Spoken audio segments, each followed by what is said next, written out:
এবং জমিদার দখলদারদের কোনো কথাই চলবে না, কিন্তু আমরা সচিত্র প্রতিবেদনে এসে দেখেছি এই জিনিসটা এখনো এই অঞ্চলে মনে হয় চলমান হচ্ছে না। আমরা এখন আছি কাঁঠালবাড়ি চর, থানা শিবচর, গ্রাম হাজী মদন মোড়ল কান্দি। প্রিয় দর্শক মন্ডলী, মাননীয়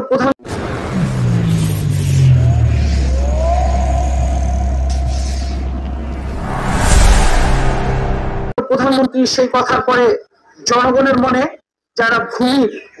যারা গৃহহারা, যারা অধিকার বঞ্চিত, তাদের মনে একটি আশার আলো এসেছে, কিন্তু সেই আশার আলোটা কতটা বাস্তবায়ন মাঠ পর্যায়ে হয়েছে সেটা আমাদের দেখার বিষয়। মাননীয় প্রধানমন্ত্রী সার্বক্ষণিক কাজ করছে মানুষের কল্যাণে, সে মানুষকে ভূমিহীনদের ভূমি দিচ্ছে, সে পদ্মা সেতু করেছে, কিন্তু পদ্মার পারে আজকে মানুষের কিছুটা আহাজারি আমরা তাদের নিজ মুখে শুনবো।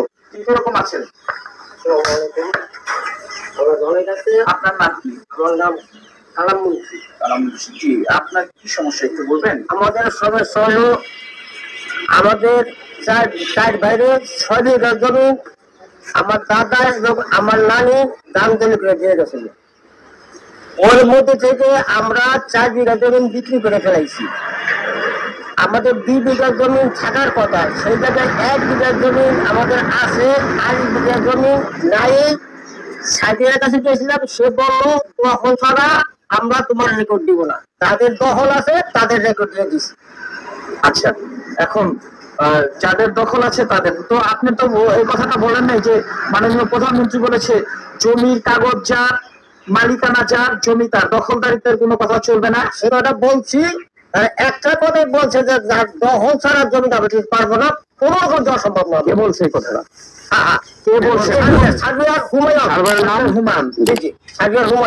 প্রিয় দর্শক মন্ডলী, এখানে মাননীয় প্রধানমন্ত্রীর কথাটাকে হয়তোবা গ্রহণ করা হচ্ছে না, এটাই দেখার বিষয়। তার মতো এরকম আরো কিছু মানুষ আছে। আপনার নাম কি? আমার নাম খালেক কাজী। খালেক কাজী। খালেক কাজী, আপনার কি সমস্যা? সমস্যা স্যার, আমার দাদি খেলে জমি স্যার, জমি তো হলে দেয় না, দখল দেয় না। কে দখল দিচ্ছে না? দাদা এখন চান্দুকারী, ইলিয়াস এখন, তারানি এখন। ওনারা কি বলে এই জমিটা কিভাবে, ওনার কিভাবে হয়? আপনার জমি কিভাবে তারা কিনে? আপনি কি জমি বিক্রি করেছেন? আপনি কি আপনার কাগজপত্রের কি অবস্থা? এখানে আছে কাগজপত্র আছে, এখন আপনি দখল পাচ্ছেন না। তারা কি মসজিদ উঠাচ্ছে। প্রিয় দর্শক মন্ডলী, এখানে আরেকটা দৃষ্টি করার মতো জিনিস যে দখলদাররা অনেকাংশে মসজিদ, মাদ্রাসা, মন্দির করে জায়গাটাকে বৈধতা আনে। এটাও সংশ্লিষ্ট কর্তৃপক্ষের কাছে আমাদের দৃষ্টি আকর্ষণ থাকবে। প্রিয় দর্শক মন্ডলী, আমরা একজন ভাইয়ের কাছে এসেছি, উনি দীর্ঘক্ষণ সময় আমাদের সাথে কথা বলার জন্য অপেক্ষা করছেন। আপনার নাম কি? বদরু শেখের কি সমস্যা? সমস্যা যেমন টাকা সাথে যাবে না। আচ্ছা, আমার কাগজ সব ক্লিয়ার, ঠিক আছে। আমার কাছে খান আছে, যেমন এই নামজারি, এরপর আমরা দিতে দেখি আমরা টাকা দিচ্ছি, আমার 5টা বছর করে। আচ্ছা, এখন আপনি কি সমস্যার সমাধান হচ্ছে না এটা নিয়ে? না, সমাধান হয়েছে। কত টাকা? আচ্ছা, 27,000 টাকা। 27,000 টাকা। 5টা বছর।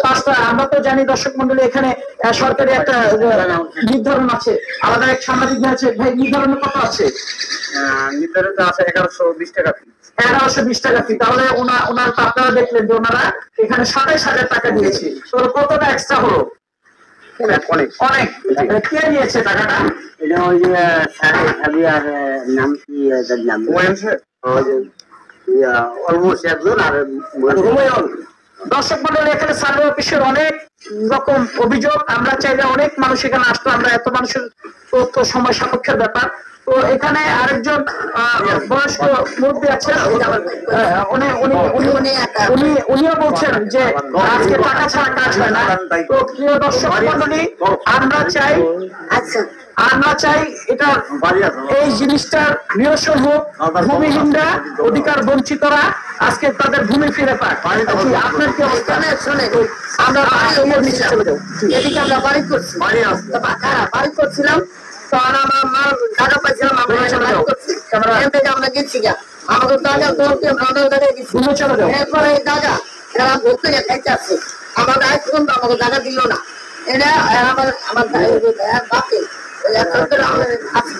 ভাই আমাকে টাকা দিবেন না, তোমাকে টাকা পাইলে দিয়ে দিন। হাত করতে হাত তোলার আমাকে টাকা দেয় না। কারণ আমার চাচায় খালি বাড়ির ভিটা ঢুকাচ্ছে। আর দেখে সব পাঁচ আমার অনেক তোলার সাধনা দলিয়া ছাগল